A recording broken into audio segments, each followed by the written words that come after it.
un panier de maïs. Tu as le choix de dire, je vais montrer ça, je vais faire avec du fruit, je vais manger, je vais mourir. Ou tu vas dire non, je vais prendre ça, je vais planter ça pour que demain, cela soit gros. C'est un principe humain et ça ne changeait pas. Alléluia. Vous allez voir, ce principe est venu de Noé. Alléluia. Hier, il y avait un bel arc-en-ciel le soir là. On a photographié, ça c'est parce que ça signifiait dans la ville. Alléluia. Genèse 8, verset 22. C'est un principe profond avec le peu que tu as. On va entrer encore en profondeur avec cela aujourd'hui. Il faut que tu comprennes que ta vie n'est pas limitée parce que tu as peu. Mais le peu que tu as, Dieu va l'utiliser pour les grands sauteurs. Alléluia. Gloire à Jésus. Genèse 8. Oh, Shimala Kamaraboke. Le temps de la joie est là. Le temps de beaucoup de joie. Alléluia. Le temps de beaucoup de joie. Genèse 8, verset 22. Amen. J'ai l'impression que je cours beaucoup aujourd'hui. Merci. Alléluia. Amen. Tant que la terre subsistera, la semaille et la moisson, le froid et la chaleur, l'hiver et l'été l'hiver, la nuit et le jour et la nuit ne cesseront pas. Tant que la semaille et la moisson amen, ne cessera pas. C'est un principe de vie. Tu veux gagner beaucoup d'amour dans la vie? Sème l'amour. Amen. Parce que même si je vous raconte cette demande d'une femme qui est venue me voir il y a quelques années qui m'a parlé de son mari pendant 45 minutes comme la personne la plus pire du monde. Et puis l'esprit me dit, donne-lui un Corinthiens 13. Il dit, ma soeur, tu prends un Corinthiens 13, tu le lis, appelle-moi, je vais te écouter la semaine prochaine. Un vendredi, il me rappelle, il dit, oh, Pasteur Laurent, tu avais raison. Qu'est-ce que j'avais raison? Qu'est-ce qu'il y a? Non, c'est moi qui n'avais pas l'amour. C'est moi qui n'avais pas l'amour. C'est moi qui devais donner l'amour. Voyez un peu, l'amour se donne. L'amour, on ne l'apprend pas. Toi, enfant de Dieu, tu as juste, c'est une sémence que tu fais.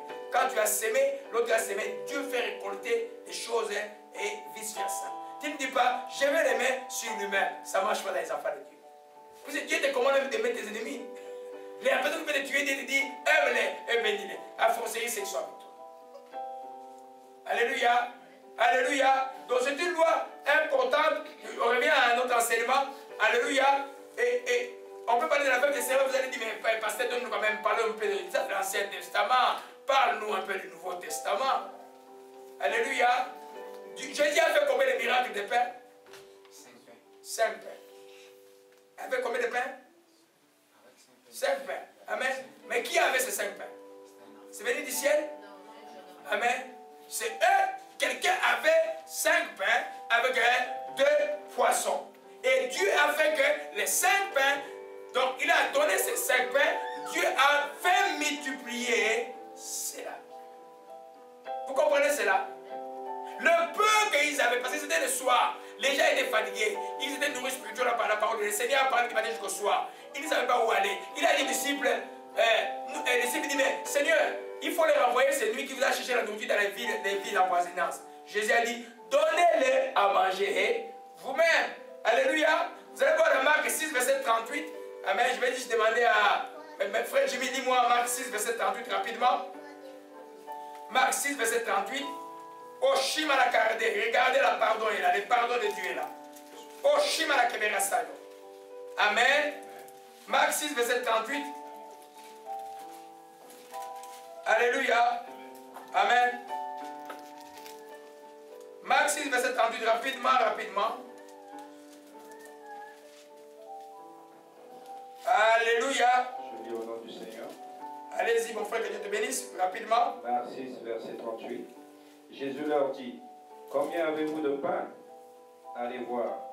Ils se renseignèrent et lui dirent, nous avons 5 pains et aussi 2 poissons. Amen. Ils avaient 5 pains et 2 poissons. Alors, il est recommandé de les faire soit tous par groupe. Il s'assit par rangée de 100 et de 50. Il prit les 5 pains et les 2 poissons. Il leva les yeux vers le ciel, il rendit grâce et les rompit et les donna à ses disciples afin qu'ils les distribuaient à toute la nourriture et les miracles étaient accomplis. Ce qu'ils avaient à la main. Amen. Ce que le peuple avait à sa main là, c'est ce que le Seigneur a multiplié. Amen. Dieu fait beaucoup avec les peu que tu as. C'est un grand principe. Que beaucoup de gens ont entendu la multiplication, c'est un grand principe, beaucoup de choses, ça devient beaucoup de choses là. Non, non. mais c'est un grand.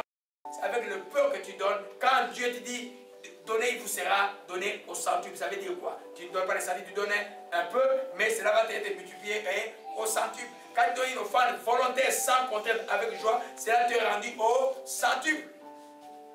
Alléluia. Alléluia. Amen. Nous comprenons, mes bien-aimés. Alors, c'est très important. On peut aller, on a dans la sphère spirituelle toujours de peu. Et regarde même Paul et Silas quand ils étaient dans la prison en Actes chapitre 17. Ils étaient arrêtés. On les a frappés. Ils étaient emprisonnés.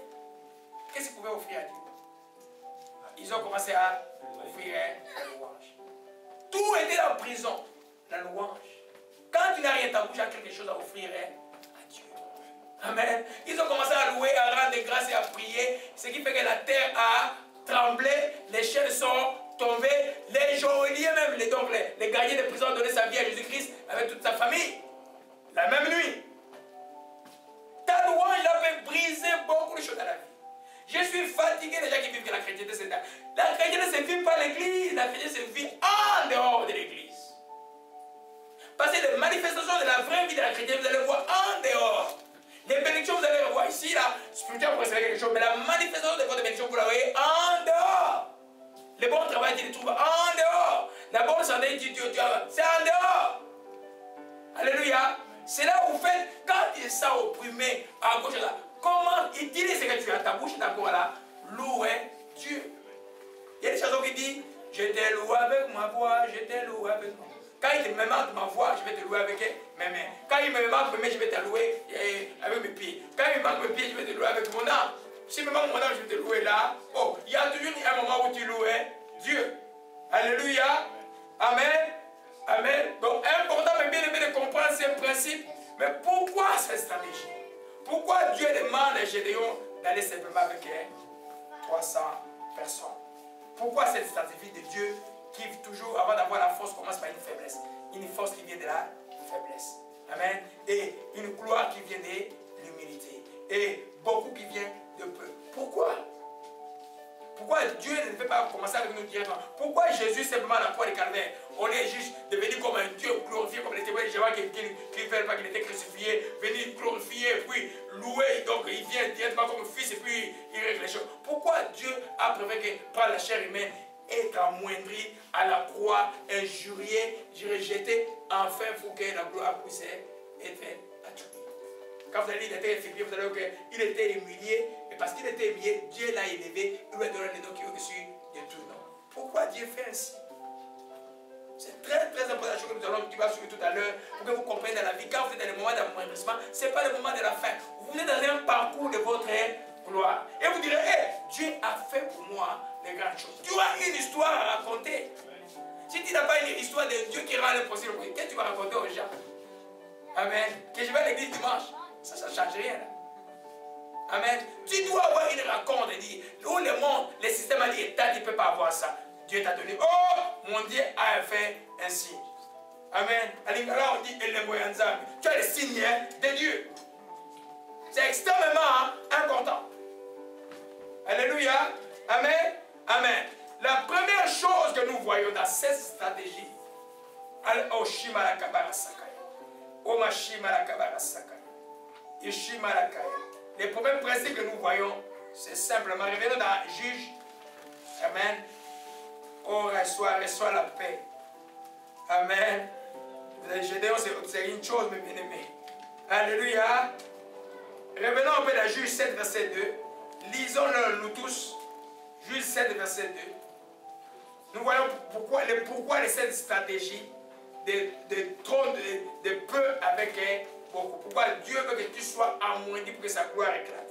Alléluia. Alléluia. L'Éternel dit à Gédéon, le peuple que tu as avec toi est trop nombreux. Nous sommes là. Juge 7 est trop nombreux. Pour que je livre mendiant entre tes mains, il pourrait entrer en gloire. Amen. Et dire que c'est moi qui m'a délivré. Amen. C'est ma main qui m'a délivré. Le peuple, je vais le lire dans l'autre version de la Bible rapidement. Oshimarakare incarné de Jésus. Alléluia. Omashimarakaya. Alléluia. Le Seigneur dit à Gédéon, tes troupes sont trop nombreux pour que je leur accorde la victoire sur les Madianites. Les Israélites se vanteraient d'avoir vaincu par leur propre force, s'attribueraient aussi une gloire qui me revient. Amen. Dieu fait ça, il t'amoindrit. Tu es brisé pour que sa gloire, vous êtes dans un moment où amoindri pour que sa gloire éclate, parce que Dieu ne veut pas que tu dises que c'est moi-même qui m'ai acquis cela.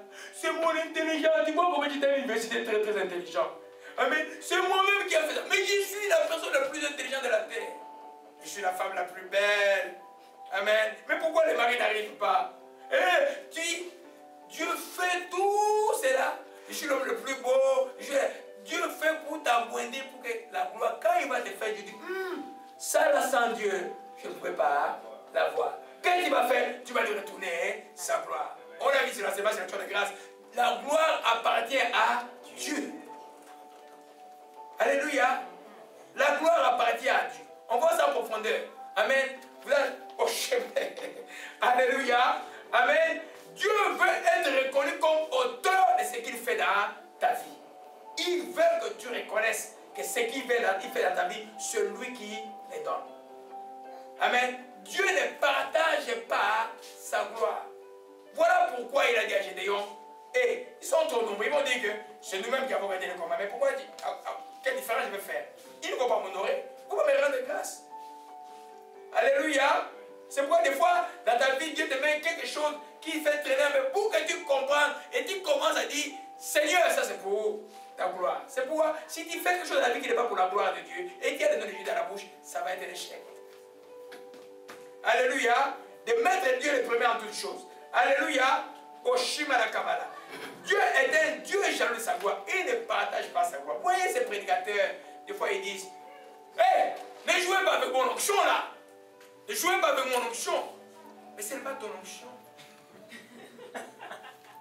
Les affaires, apprenez ça vite. Ce n'est jamais ton onction. C'est l'onction de Dieu en toi. Tu es juste un canal que Dieu utilise. Plus tu es brisé, plus tu es humble, plus cette onction va être grande. L'onction, c'est la capacité de Dieu qui donne, la bénédiction de Dieu de te servir, la puissance qui vient parler, Saint-Esprit qui est sur toi. Ce n'est jamais en toi. Ouvrez la télévision, quelqu'un vous attend. Mon onction! Amen. Mon onction, il est cher, il faut payer mon onction. C'est l'onction, hein? C'est vrai qu'il y a un droit d'onction. Mais le droit d'onction, c'est de Dieu. Alléluia. Pour la personne qui s'est sacrifiée pour elle, Dieu. Alléluia. Alors vous comprenez un peu, quand Dieu commence, souvent quand Dieu commence à faire des choses, des miracles, tu commences à voir des choses. Amen. Le petit commence à voir un peu des choses, un peu des étincelles dans sa vie là. Et puis il va dire, voilà, je suis bien là. C'est bien, je suis un peu fort. Non, petit, là, fini. Dieu ne partage pas sa gloire. J'ai appris ça du pasteur béni. Chaque fois qu'il, depuis que je le suivais, il dit que toute la gloire appartient à Dieu. Toute la gloire. Tu pousses quand les salons, tu pousses les loin. Tu dis non, je ne veux aucun attribut. C'est pas quand tu as prié quelque part, tu as fini, tu fais quoi? Tu sors de l'endroit, tu laisses le Saint-Esprit faire les choses. Alléluia. Parce que les pièges que tu tombes sur ça, de dire, c'est mon ancien. Alléluia. Je suis béni, c'est mon travail. Mais Dieu t'a donné ce travail. Il y en a qui disent ouvrir les portes de grand travail. Mais il a dit, il ne leur donne pas. Donnez à Dieu par simonie. Tu ne reconnais pas Dieu dans ça. Là. Quand Dieu t'ouvre une porte, tu dois reconnaître